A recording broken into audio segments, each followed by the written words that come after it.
ማንቸስተር ሲቲ ትላንትና በርንማውዝን በማሸነፍ የቀጣይ ዓመት የአውሮፓ ሻምፒየንስ ሊግ የመሳተፍ ዕድላቸውን አስፍተዋል። በ37ኛው ሳምንት የእንግሊዝ ፕሪሚየር ሊግ መርሃ ግብር እንግዲህ ማንቸስተር ሲቲ በርንማውዝን 3-1 በሆነ ውጤት በማሸነፍ ጨዋታቸውን አጠናቀውታል። እንግዲህ የሲቲን ቀዳሚ ግብ ኦማር ማርሙሽ እጅግ በጣም አስደናቂ በሆነ መልኩ 14ኛው ደቂቃ ላይ የመጀመሪያውን ጎል አስቆጥሯል። በጣም ማራኪ የሆነች ግብ ናት። ምናልባትም የዓመቱ ምርጥ ጎል እጭ ውስጥ ሊካተት የሚችል አስደናቂ ጎል አስቆጥሮ ማንሳት ይቻላል። ቀሪዎቹን ጎሎች ደግሞ በርናርዶ ሲልቫ 38ኛው እንዲሁም ኒኮ ጎንዛሌዝ 87ኛው ደቂቃ ላይ ከመረብ አሳርፏል። የበርንማውዝን ብቸኛ ግብ ጄቢሰን እንግዲህ 96ኛው ደቂቃ ላይ ተቀይሮ የገባው ተጫዋች ከመረብ አሳርፏል። ውጤቱን ተከትሎ ሲቲዎች በ68 ነጥብ 3 ደረጃ ላይ ተቀምጧል። እንግዲህ ለቀጣይ ዓመት የአውሮፓ ሻምፒየንስ ሊግ ውድድር አንድ እርምጃ ወደፊት የቀረቡበት አጋጣሚ አለ። በጨዋታው በሁለቱም ቡድኖች ተጫዋቾቻቸውን በቀይ ካርድ አጥተዋል። በዚህም የሲቲ ተጫዋች ማቴዮ ኮቫሲ 67ኛው ደቂቃ ላይ እንዲሁም የበርንማውዝ ተጫዋች ደግሞ ሉዊስ ኩክ 73ኛው ደቂቃ ላይ በቀይ ካርድ ከሜዳ የተሰናበቱ ተጫዋቾች ናቸው ማለት ነው። የዓመቱ የመጨረሻ በተለይ ደግሞ ጨዋታውን ለማንቸስተር ሲቲ ያደረገው በኤቲያድ ማለት ነው በውድድር ዘመኑ ሲጠናቀቅ ከክለቡ ጋር መልቀቁ እርግጥ የሆነው የሲቲው ድንቅ አማካይ መስመር ተጫዋች ነው ኬቪን ዲ ብሩይነ በኤቲያድ የመጨረሻ ጨዋታውን ትላንትና አድርጓል። ከሲቲ ደጋፊዎችም የምስጋና የታጀበ ስንብት ተደርጎለታል። ከባለቤቱና ከሶስት ልጆቹ ጋር በመሆን እንግዲህ ኤቲያድን ተሰናብቷል ማለት ነው። ኬቪን ዲ ብሩይነ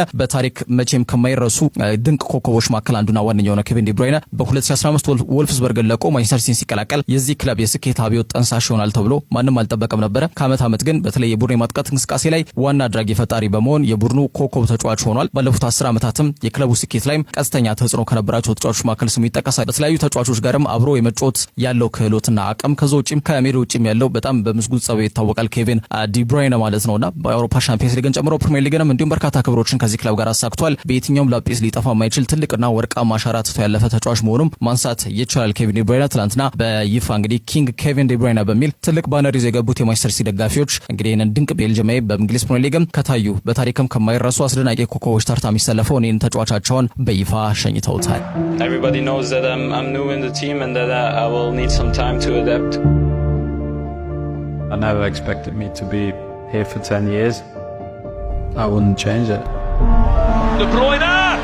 Excellent finish from the Manchester City man for his first Premier League goal. De Bruyne. It's still De Bruyne! Kevin De Bruyne! That's a smashing goal! His left foot, De Bruyne!